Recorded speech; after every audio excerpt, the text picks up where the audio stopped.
Hi, I'm Sean. I'm Rhonda. We're excited to be with you today to talk about what to do to get ready to share an issue with your spouse. If I come across as aggressive, I'm going to have an I'm right, you're wrong, this is black and white sort of thing.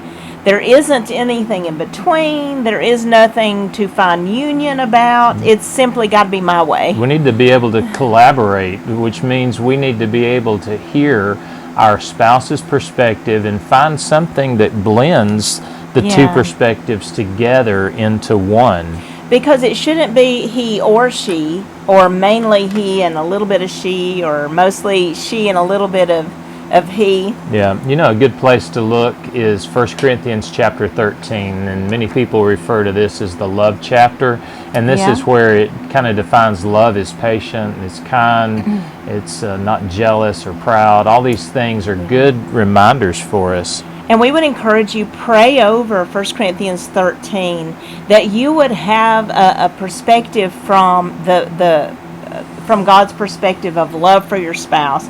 Just because we're married and we feel irritated in the day in, day out, doesn't mean that it's okay for me to just respond any old way. I still answer to the Lord.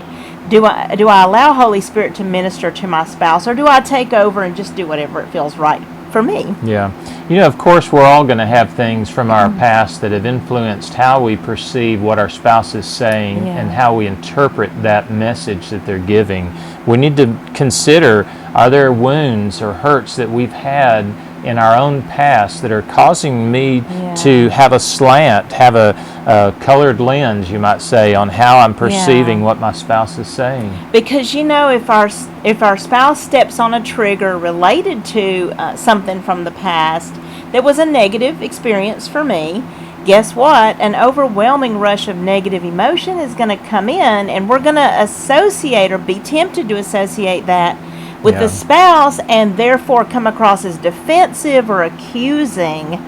And that might not be the case of where our spouse is coming from. So we might need to reshape how we interpret those.